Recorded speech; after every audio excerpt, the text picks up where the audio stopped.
ये बिकॉज़ आपने बिटकॉइन की बात छेड़ ही दी है, मेरा आखिरी 2 सवाल है। पहला सवाल ही पहले मैं पूछता हूँ।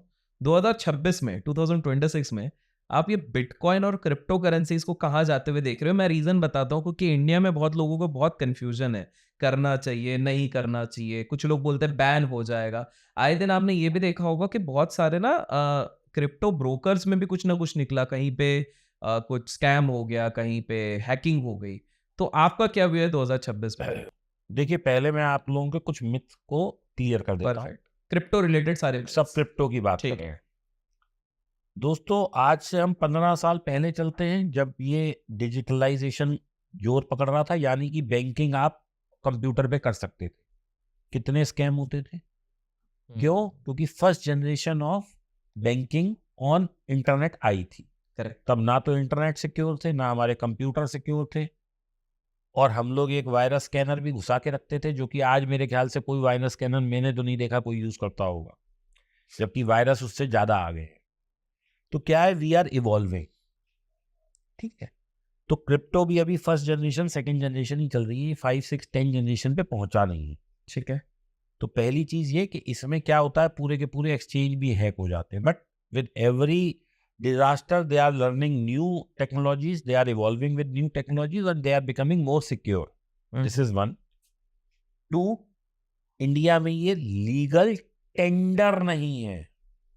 मतलब कि मुझे आपको एक कुछ खरीदना या बेचना है, तो ये नहीं कि मैं कार लेने गया तो मेरे को अभी भी चेक या पैसा यूपीआई करना है, मैं क्रिप्टो से पे नहीं कर सकता। क्योंकि उसके पीछे वर्ड है पूरा क्रिप्टो करेंसी। ओके, तो ओके। यानी कि कुछ देशों में एज ए करेंसी यूज होता पर है, हमारे अपने देश में यहाँ नहीं लीगल होता। टेंडर नहीं है, इसलिए करेंसी तो है, ठीक है, लेकिन ट्रेडेबल है, इन्वेस्टेबल है। Currency as a legal tender नहीं है। ठीक है। ठीक है जी।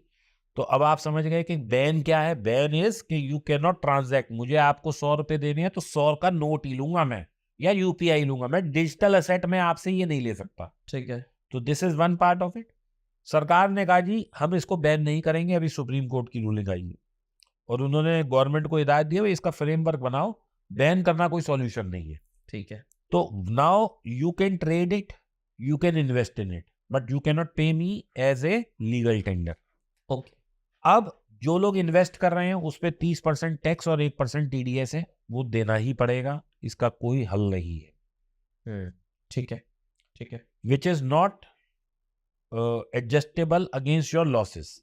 ओके, यानी कि मैंने 100 रुपए कमाए तो 30 रुपए सरकार ले लेगी, लेकिन मैंने 500 का लॉस किया तो मेरे को सरकार ये नहीं कहेगी कि तेरा 400 का लॉस है। सरकार कहेगी 100 का प्रॉफिट है, 500 का लॉस है, 500 लॉस तेरे गए, 100 पे हमें टैक्स दे दे। अभी ठीक है। तक ये सिस्टम है। बट फ्यूचर जब आप ट्रेड कर रहे हैं वो एक ग्रे एरिया है। सीए भी नहीं बता पा रहे हैं कि इसको बिजनेस इनकम लेना है या वो लेना, और सरकार भी इस पे कोई जवाब नहीं दे रही है। तो अभी तक ये ग्रे एरिया है।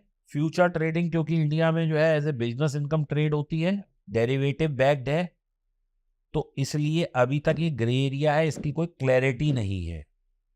ठीक तो है, बाकी सी अभी आपको बिजनेस इनकम नहीं कंसिडर कर रहा है। ठीक है। तो ये तो आपके दो मिथ हो गए, टैक्स भी देना है और ये भी करना है। 100% लीगल है, और आजकल जितने एक्सचेंज है वो एफआईयू रेगुलेटेड है। इंडिया में हर तरीके से लीगल है। आपका बैंक से पैसा जाएगा, बैंक में पैसा आएगा। कोई ये नहीं है कि रामलाल ने दिया, श्यामलाल ने कर लिया। सेकेंडली, गवर्नमेंट ने एक और चेक पॉइंट लगा दिया कि जो आपके असेट्स हैं, यानी कि बिटकॉइन है, वो आपके वॉलेट में ही रहेंगे, आप उसे एग्जिट नहीं ले सकते। यानी कि आप अपना बिटकॉइन मुझे नहीं दे सकते। जबकि बाहर मेरा देश तेरे में क्या पास है है, ठीक है। कि आप, क्योंकि वो मतलब लीगल टेंडर है, तो मेरे को आपको पैसा देना है या आपने मुझे देना है, तो आप मुझे यूएसडीटी दे दो या बिटकॉइन दे दो, और मैं उतनी करेंसी को मान लेता था लीगल टेंडर। ठीक लेकिन है, इंडिया में वो पॉसिबल नहीं है। ठीक है, तो गवर्नमेंट ने अपने चेक पॉइंट्स बनाए हैं। टैक्सेशन का चेक पॉइंट है, प्लस एफआईयू रेगुलेटेड है, तो इसमें पूरा सही है। ठीक है। अब ये कहाँ जाएगा कहाँ नहीं जाएगा, हो सकता है जीरो हो जाए। मैं इस पे कहीं भी डिनायल पे नहीं। लोगों को इसकी वैल्यू 100 करोड़ दिखती है, मुझे नहीं दिखती। क्यों? अल्टीमेटली उसके पीछे क्या है मुझे नहीं पता। आज जैसे डॉलर के पीछे कुछ तो सोना रखा ही है ना, लेकिन इसके पीछे क्या सोना चांदी क्या है कुछ नहीं पता। सब लोग बहती गंगा में हाथ धो रहे हैं। ईटीएफ जो घुस गए हैं यूएस में, बिटकॉइन के ईटीएफ आ गए हैं, इथेरियम के आ गए हैं, और अब एक्सआरपी के भी आ रहे हैं। ऐसा लगता है कि ये लोग ब्लैक रॉक और ये सब जो बड़ी बड़ी कंपनी है इसमें इन्वेस्ट कर रहे हैं। मैं मना नहीं कर रहा, लेकिन कितना पोर्शन? मैंने अपनी टोटल वर्थ का कुल 5% 5% लगाया है।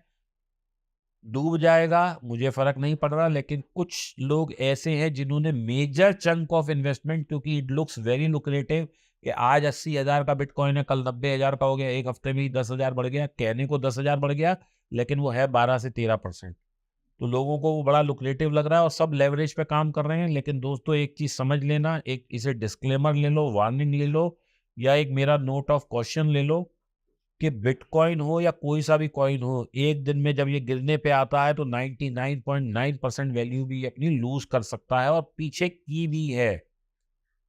यस, तो पहले भी यू करे। कैनॉट ट्रस्ट ऑन क्रिप्टो, क्योंकि यहाँ पंप एंड डंप बहुत ज्यादा चल रहा है, क्योंकि आपको अवेयरनेस नहीं है, बहुत प्रॉपर रेगुलेशन नहीं है, तो इसलिए लॉसेस हो रहे हैं। तो इसलिए जब भी आप काम करें खूब स्टेडी करके करें, स्टॉप लॉस लगाए बगैर काम ना करें, क्योंकि आप तो भाई साहब रात को 2 बजे सो रहे हैं और पता लगा 2 बजे ही आपका लिया हुआ कॉइन 90% गिर गया, और जब आप सुबह उठे तो आपका सूपड़ा साफ हो गया।